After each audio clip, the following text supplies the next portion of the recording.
consciousness and the cosmos. A path to one's own inner cosmos. In assistance of the more profound understanding of the current planetary transition, a stimuli that accompanies the pilgrim in his return to his cosmic home. The consciousness and the cosmos. Radio program of Uksim, Planetary Service Center. Today we will continue with the third part of Daniel Gagliardo's interview, which was given for a radio program in Uksim, Argentina.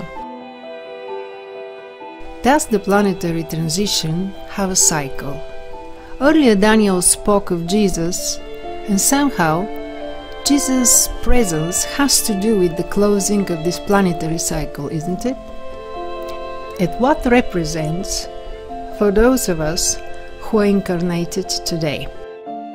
En realidad, Jesús fue el instructor mayor que en el último de los casos nos fue ofrecido objetivamente en la materia. Pero todo este proceso, del cual Jesús fue un cierre poderoso, comienza, ¿sí?, con Zoroastro.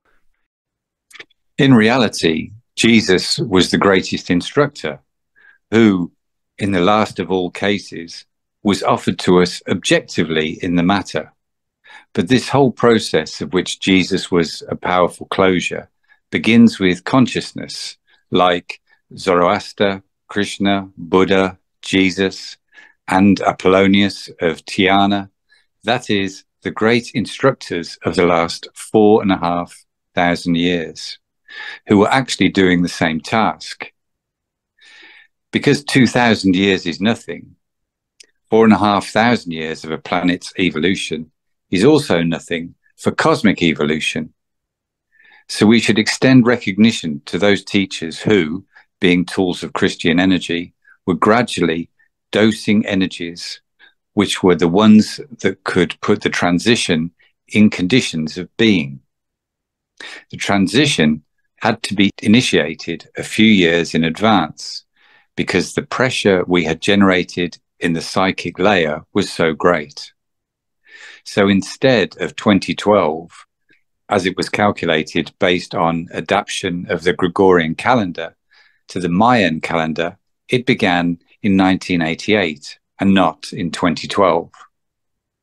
Entonces, más allá de que la transición tuvo que iniciarse, ¿sí?, con unos años de anticipación, porque la presión que habíamos generado en la capa psíquica era muy grande, entonces en vez de ser el 2012, como se calculaba, ¿sí?, en función de una, digamos así, una adaptación del calendario gregoriano al calendario maya, comenzó.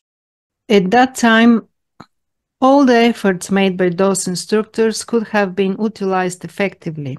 However, by itself, it was not enough, because adapting a field of consciousness never ends. Those instructors gradually prepared the beginning of the transition in a perfect cosmic order of sorts. But that was not enough. So, all this stage from 1988 onwards, we had to move forward towards synthesis. Those who still needed to consciously grasp what those instructors had offered to, the rational consciousness had to merge it, put it all in front of their own inner consciousness. Pero si ese ser toma esas palabras que ya están incorporadas en esencia, porque toda esa instrucción está sintetizada en nuestra conciencia, tengamos o no racionalmente, ¿sí?, un punto objetivo para definirlo, eso ya está sintetizado en nuestra conciencia. Aquel que coloque esa síntesis de los últimos 4.000 o 5.000 años. If a being today remains with the words of those instructors alone, it is not enough. But take those words which are already incorporated in essence, because all that instruction is synthesized in our consciousness, whether or not we rationally have an objective point to define it. It is already synthesized in the consciousness. He who makes that synthesis of the last 4,000 or 5,000 years available to the inner life without any intention of depending on doctrines or mechanisms has the possibility of cooperating with this planetary question of transition and, in some way, discovering for himself and for others that he is a pioneer. Because the pioneers are those who can reject that which is deactivated in a cycle and open themselves to become a tool of synthesis by taking on the new in an initiating cycle.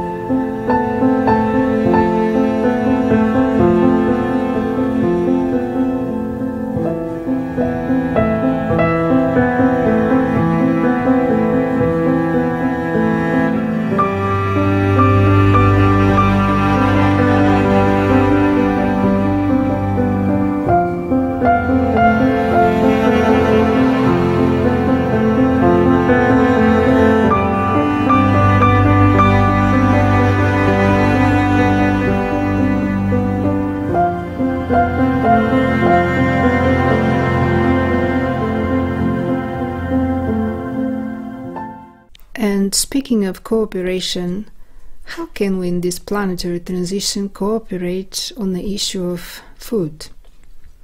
Is the change of diet from an animal-based diet to a vegan-based diet of great importance? Is it a significant cooperation? Absolutamente. Nosotros hace 12.000 años, aproximadamente después de la última glaciación, la humanidad empezó a recibir estímulos muy importantes, ¿sí? Muy importantes para ir encaminando su alimentación como una forma, ¿sí?, de resurgimiento genuino del patrón arquetípico planetario en la superficie en este caso. Absolutely. Approximately 12,000 years ago, after the last ice age, humanity began to receive very important stimuli to get its nourishment on track as a form of genuine resurgence of the planetary archetypal pattern on the surface. So important is nourishment that when it is not governed by the archetype intended for it, it destroys much of the harmony and balance, in this case, on our planet's surface. On the contrary, evolutionary nourishment, which should have been experimented with gradually for at least hundreds of years, we are talking about 20 centuries since Jesus the instructor, we should have gradually deepened, accepted, and sustained evolutionary and superior nourishment to compensate greatly for the deficit we have in expressing the planetary archetype and the great debt we have with the subhuman kingdoms.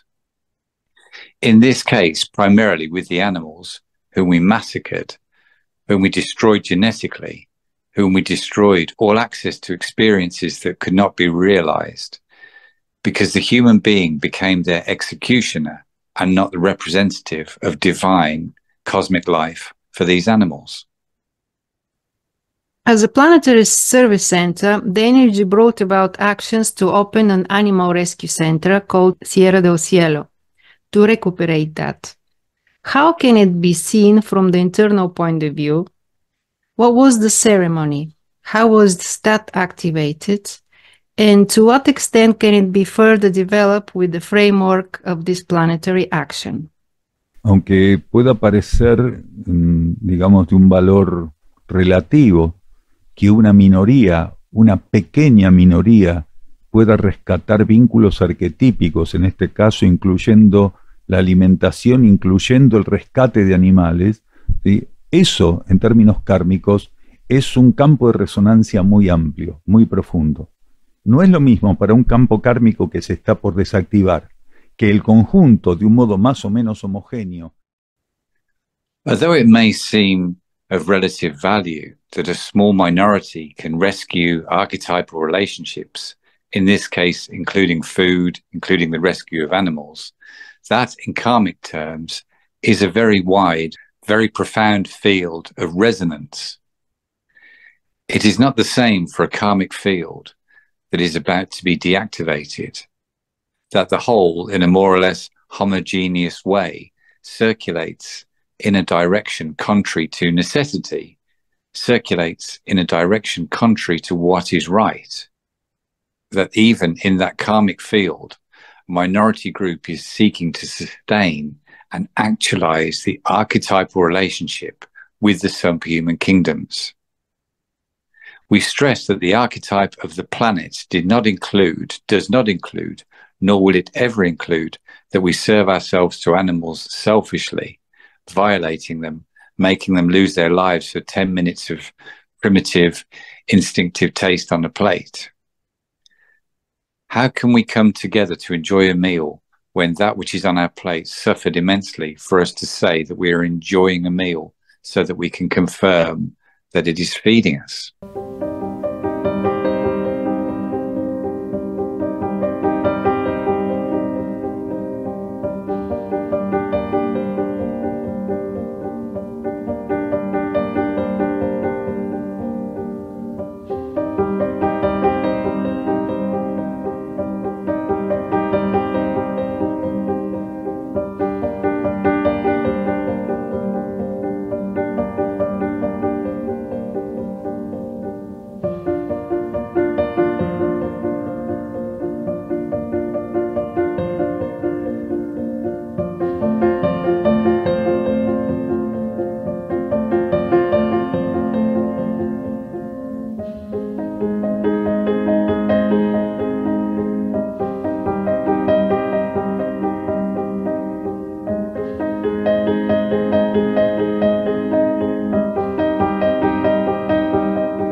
Del pulso vital de la vida del reino vegetal, no solo del reino animal. Cuando nosotros fuimos ampliados a través de estímulos que fuimos aceptando, ¿sí?, que fuimos profundizando, fuimos ampliados, ¿sí?, y percibimos el rol del reino vegetal, de la conciencia vegetal, no de la estructura vegetal para suplantar los cadáveres de los animales que eran masacrados. Entonces ahí llegamos a un contexto diferente. So, initially our group was always given, and in this context of expression that has been going on for more than 30 years, we gradually went on deepening the aspects of the vegan context, of existence, of protocol, until we came to perceive that there was another step to take, that it was no longer just veganism, that it was evolutionary eating, where the group began to be aware of the vital pulse of life in the plant kingdom and not just in the animal kingdom. Del pulso vital de la vida del reino vegetal, no solo del reino animal. Cuando nosotros fuimos ampliados a través de estímulos que fuimos aceptando, ¿sí?, que fuimos profundizando, fuimos ampliados, ¿sí?, y percibimos el rol del reino vegetal, de la conciencia vegetal, no de la estructura vegetal para suplantar los cadáveres de los animales que eran masacrados. Entonces ahí llegamos a un contexto diferente. Gradualmente fuimos profundizando aspectos del contexto vegano, de la existencia, del protocolo, hasta que llegamos a percibir que había un paso más que dar, que ya no era solamente veganismo, que era alimentación evolutiva, donde el grupo empezó a tener conciencia. When we were amplified through stimuli that we were accepting, we were deepening and we were expanded. We perceived the role of the vegetable kingdom, of the vegetable consciousness, not of the vegetable structure, to replace the corpses of the animals that were slaughtered. So we came to a different context, which was more than veganism. We received an internal stimulus, to name it, evolutionary eating, which means cooperation between kingdoms through the ingestion of food. It was not only not eating animals, it was cooperation between the kingdoms through the ingestion of food, that is to say, the rescue of the planetary archetype.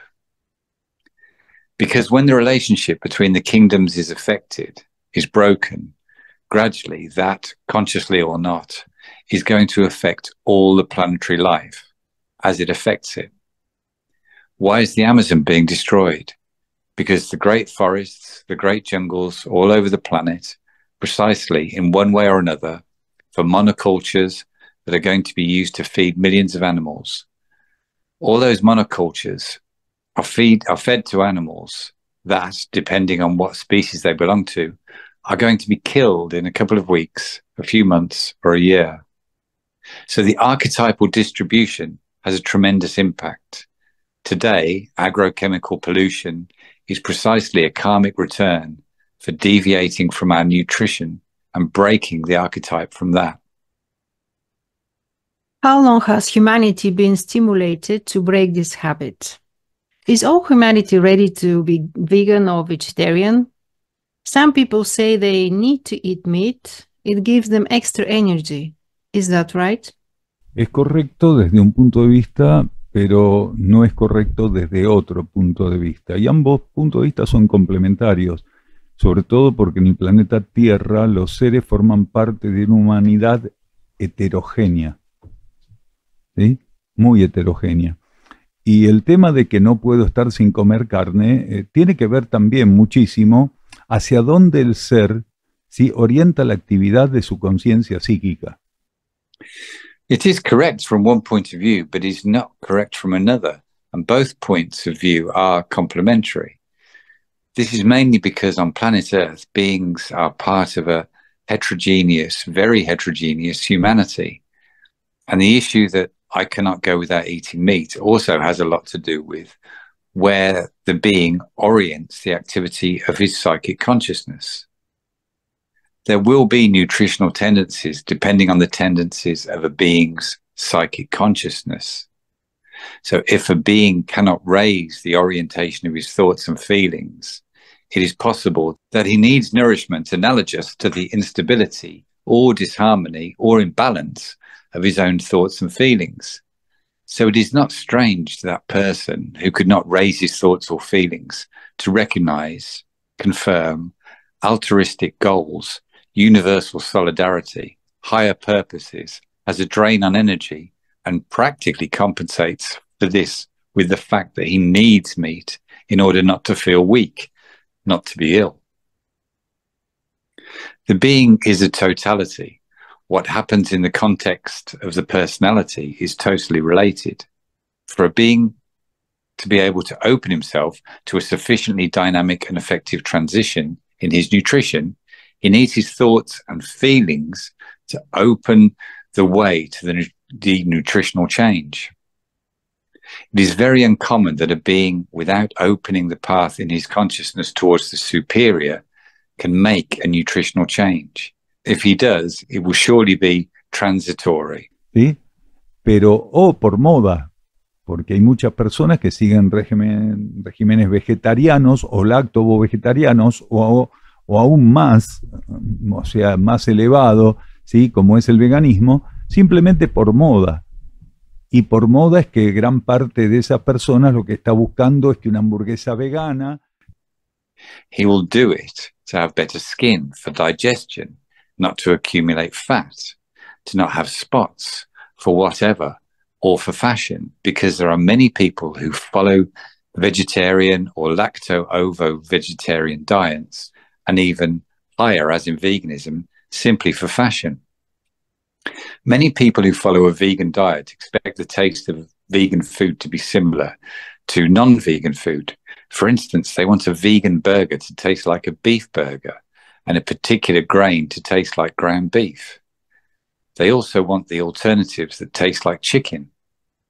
Essentially, these individuals are attempting to replace the taste of these non-vegan foods in their diet, even if they have temporarily restricted their intake of animal products. There are people who require, in order to feel good, which we should make a separate program of what is well-being or feeling good. To feel good, they require the ingestion of carcasses or elements of the animal kingdom, eggs, milk, and so on. But if consciousness we insist, has a gradual tendency to rise, has a gain in empathic terms, gradually towards the higher.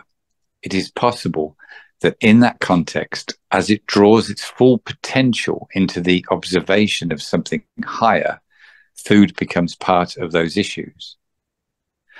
But the being that has selfish tendencies, the being that is materialistic, the being that is part of a way that is even more responsible for the planetary decay by omission, by indifference, usually has no capacity to give up on the eating of corpses.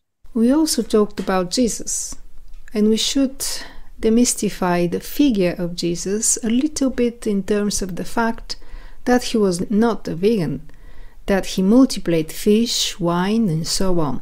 Es una manipulación de los primeros padres de la Iglesia que necesitaban precisamente poder satisfacer su glotonería, sus tendencias egoístas, su paladar. Entonces, pusieron en la figura de Jesús aspectos que no estaban presentes.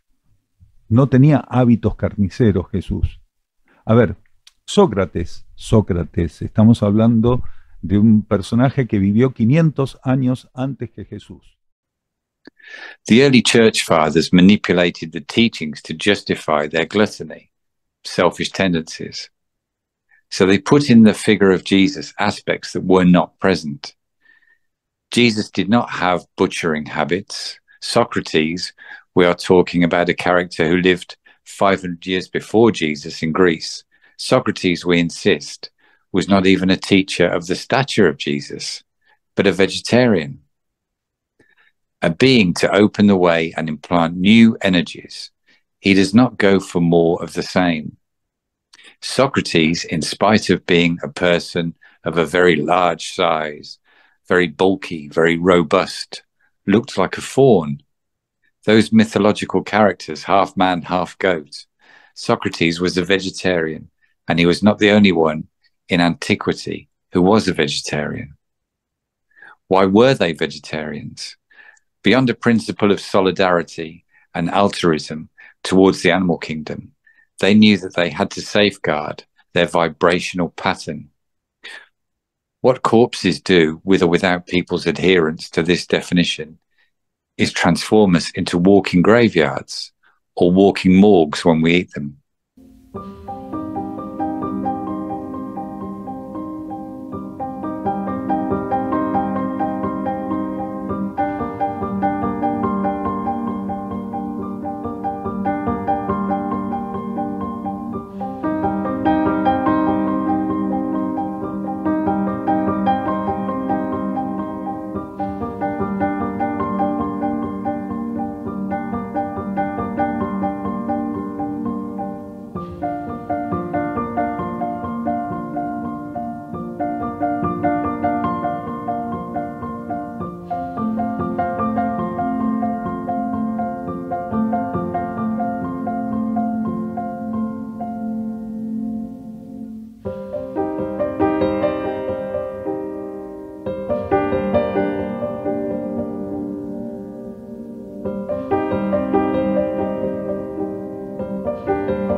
Un filósofo genuino sabe que él no puede mancillar su conciencia cargando cadáveres. Jesús lo sabía perfectamente. Multiplicó panes, sí, multiplicó panes, pero no peces. ¿Hizo que el vino de las fiestas de Canaán fuera el más excelente de los vinos? Sí, pero no era vino. Llevó al agua a un grado de sublimación tan elevado. A genuine philosopher knows that he cannot sully his conscience by carrying corpses. Jesus knew this perfectly. He multiplied loaves, but not fishes. He made the wine of the feast of Canaan the most excellent wine. But it was not wine. He took water to such a high degree of sublimation that people drank the water, appreciating that vibration, believing that it was the best wine they had ever drunk. It was water. It was water that was with an energetic and vibrationary context, as those people had never drunk water before. So they say, Master, you saved the best wine for last. And it wasn't like that. I was just giving them water. I mean, the water of life is so different from ordinary life and everything that makes up ordinary life that when it touches us and when we put it in our lips, it's going to seem like an elixir. It's just water of life. Earlier, Daniel talked about pioneering. In a way, we all have to put the energy into family when we have to prepare our food in other evolutionary way. Sometimes people say, well, my mother doesn't cook for me, or I have to cook for the family, for my husband, and for my children. How does one solve that? Eso se resuelve como toda verdadera resolución en sintonía con la voluntad de nuestra alma, de nuestra conciencia espiritual. Hay seres que en sintonía con su conciencia espiritual reciben estímulos para cocinarle un pedazo de cadáver al marido, al hijo o a la esposa. Y otros que en sintonía espiritual reciben estímulos que le dicen, no les cocine, que si ellos quieren comer cadáveres, lo cocinen ellos. That is resolved like any true resolution in attunement with the will of our soul, of our spiritual consciousness. There are beings who, in tune with their spiritual consciousness, receive stimuli to cook a piece of corpse for their husband, son, or wife, and others who, in tune with their spiritual consciousness, receive stimuli that says, no, don't cook for them. If they want to eat corpses, let them cook them. This means that everything here is resolved by an inner attunement. You don't have to have a doctrine of nutrition, be it family, cultural, or whatever. A being has to learn to obey, to tune into what is shown internally as necessary, and to do what is right. Many people are in that dilemma and say, yes, I change food, but it is difficult. I have to cook. First, confirm internally, intimately. If you have to be the executor of those plates of food, if internally they show you that you don't have to mess with it, and that those who want to eat corpses are in charge of making those plates, then let go. No matter how much it brings you all the conflict in the world, no matter how much conflict it brings you to cook dead bodies, if internally they tell you that you have to do it, do it. Ya en la época de Jesús él decía, de buena voluntad está llena el mundo, ¿sí? Pero no sirve para nada. Entonces no es cuestión de cocinar cadáveres por buena voluntad, porque soy una buena madre, un buen padre, un buen hijo. No, no, no. Esto es cuestión. Let us come to this point that we have to obey our intuition because our intention with goodwill is not enough today. Already in Jesus' time, he said, the world is full of goodwill, but it is good for nothing. So it is not a question of cooking corpses out of goodwill because I am a good father, a good son, a good mother. No, no, no. It is a question of obeying what we are told. It is a matter of obeying what the inner energy shows us, because only it knows why something has to be executed or, on the contrary, has to be repulsed.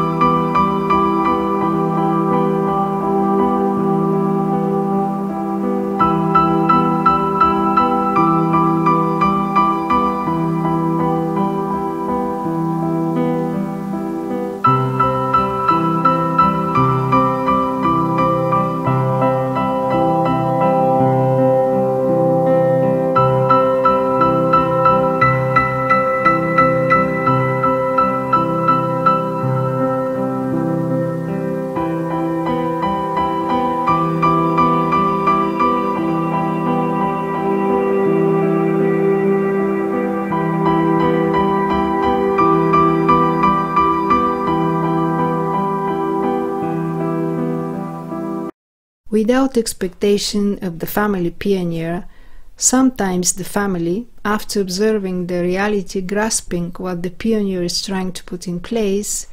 Is this the case? Claro que sí. A ver, la familia es una parte del mundo y nosotros tenemos que hacer en el mundo lo que corresponde sin terminar perteneciéndole al mundo. Entonces, la familia es un destinatario más, pero no es un destinatario exclusivo. Queremos decir, un ser, un pionero, que realmente logra la alineación adecuada, va a ser pionero en la familia y fuera de la familia.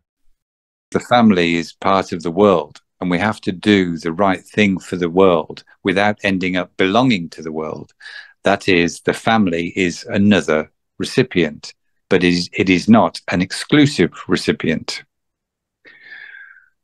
When we want to say that a being, a pioneer, who really achieves the right alignment will be a pioneer in the family and outside the family, and will do the right thing within the pioneering, within the family karma, and within the whole karmic spiral, until he reaches the universal karma, that is, wherever he has to act in favor of the evolutionary plan. In the planetary context, he will continue to be that pioneer who sometimes acts within the four walls of his home, or if not, he is on the other side of the world. Because for the pioneer, there is no fixed limit. The limit of the pioneer is attunement and obedience to the internal guidance and the courage to do what the majority cannot do, and to have the fortitude not to allow the pressure to explain what he does because he does it, but to do it beyond any pressure received.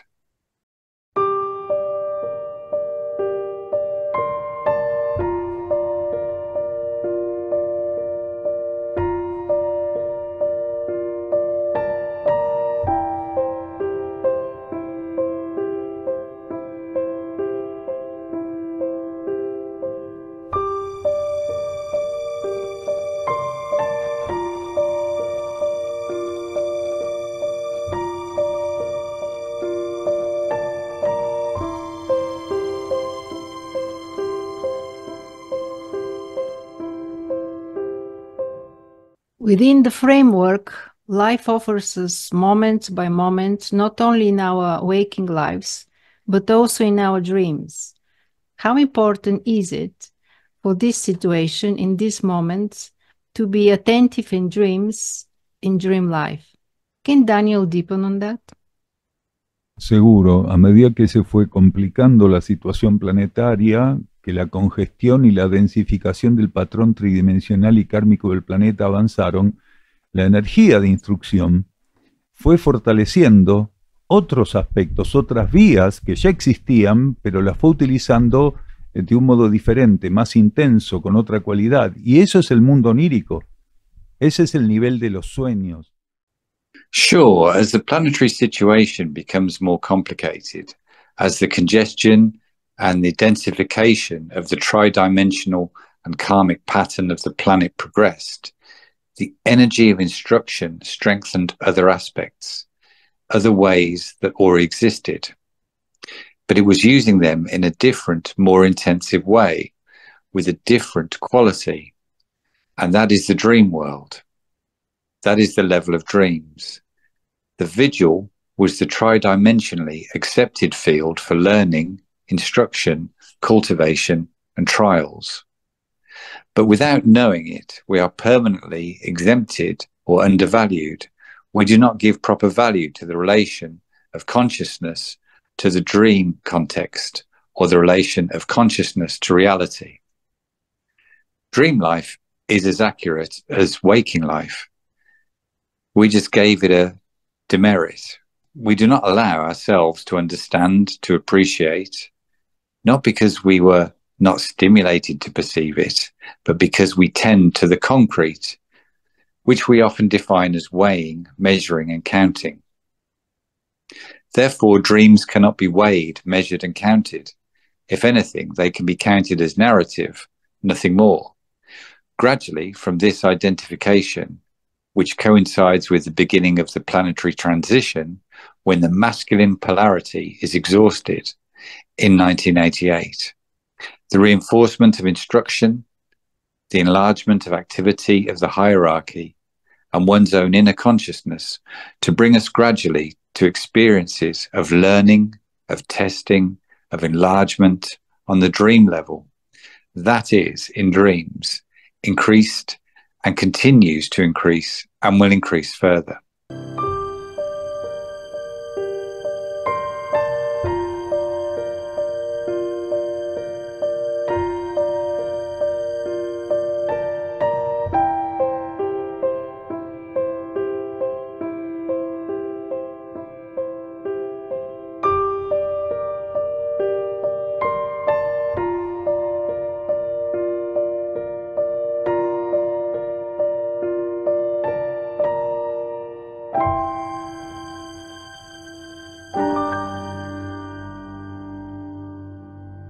Es fundamental que el ser en vigilia empiece a trascender el preconcepto y el prejuicio que tiene respecto al valor y a la verdad en los sueños.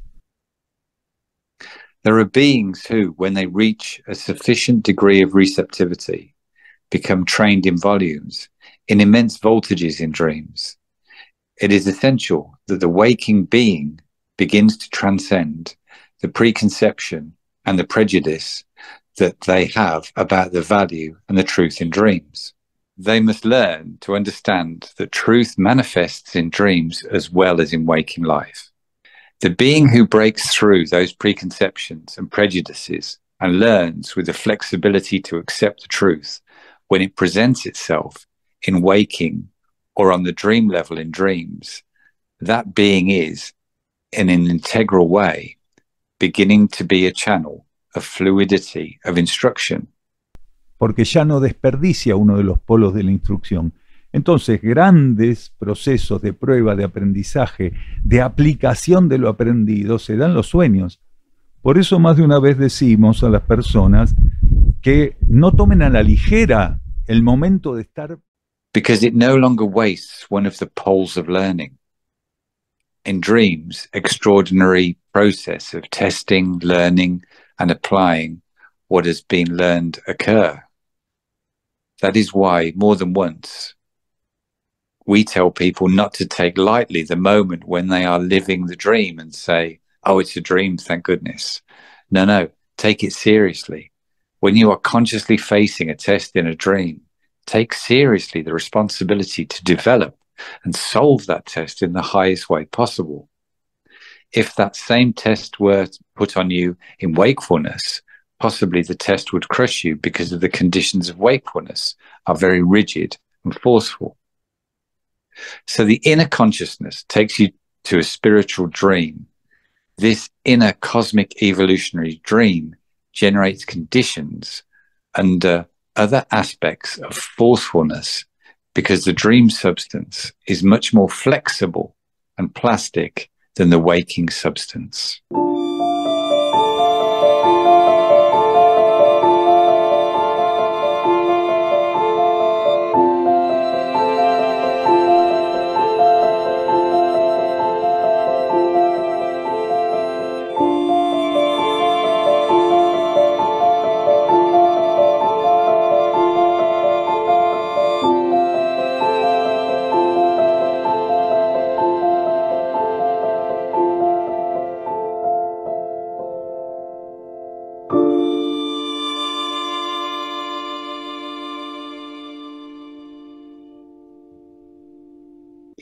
Thank you for being with us. In the next program, we will continue with the last part of the interview.